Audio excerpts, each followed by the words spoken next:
আজকের এই ভিডিওতে দেখাবো আমরা বিকাশ দিয়ে কিভাবে বিদ্যুৎ বিল দিব। এটা অনেকেই জানেন না, যার কারণে আজকের এই ভিডিওতে দেখাবো যে আপনারা কিভাবে বিকাশে দিয়ে বিদ্যুতের বিল দিবেন।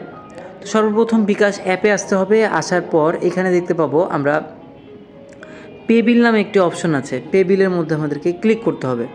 পে বিলে ক্লিক করার পর এখানে আমাদের দেখতে পাবো যে বিদ্যুৎ রয়েছে। সো আমি বিদ্যুৎ যেহেতু দেবো, বিদ্যুতের মধ্যে ক্লিক করে দিব। ক্লিক করার পর এখানে আপনার অনেক রকমের বিদ্যুৎ বিল রয়েছে, প্রিপেড, পোস্টপেড, ঠিক আছে। এরপর পল্লী বিদ্যুৎ, ডেস্কো বিদ্যুৎ। তো আমি যেহেতু ডেস্কোর আন্ডারে, সেক্ষেত্রে আমি ডেস্কোতে দিব এবং পোস্টপেড দিব। আর যদি তাদের কার্ড, তারা প্রিপেডে ক্লিক করবেন। তেমনইভাবে পল্লী বিদ্যুৎও যারা মানে গ্রাম অঞ্চলে যেগুলা, সেটা হলো পল্লী বিদ্যুতের পোস্টপেড দিবেন যদি কাগজ আপনাদের আসে। আর যদি কার্ড থাকে সেক্ষেত্রে প্রিপেইডের মধ্যে ক্লিক করে দেবেন। তো যেহেতু আমি পোস্টপেড দিব, সেক্ষেত্রে এখানে ক্লিক করলাম।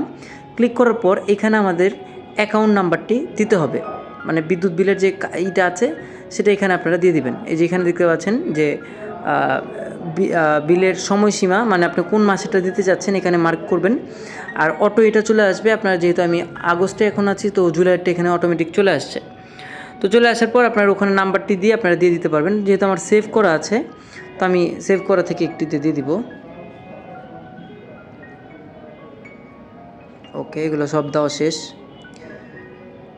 আবার এখানের মধ্যে আপনারা চাইলে সেভ করেও রাখতে পারেন। দেখতে পাচ্ছেন যে যখন আপনারা অ্যাকাউন্ট নাম্বারটি আপনারা উঠাবেন, তখন অটোমেটিকলি আপনার অ্যাকাউন্ট হোল্ডারের যে নাম, সেই নামটা চলে আসবে এবং আনপেড দেখাবে এবং কত তারিখের মধ্যে পরিশোধ করতে হবে সেটাও দেখাবে, না হলে পরে জরিমানা হবে। ঠিক আছে, তারপর আমি পরবর্তী ধাপের মধ্যে ক্লিক করলাম। তারপর এখানের মধ্যে আপনারা পিনকোড নাম্বারটি দিয়ে দিবেন। তো পিনকোড দেওয়ার পর অটোমেটিক দেখতে পাবেন যে আপনার এখানে চলে আসছে, কোনো চার্জ প্রযোজ্য না। তারপর ট্যাপ করে ধরে রাখবেন, এটা দেখবেন যে বিল হয়ে গেছে।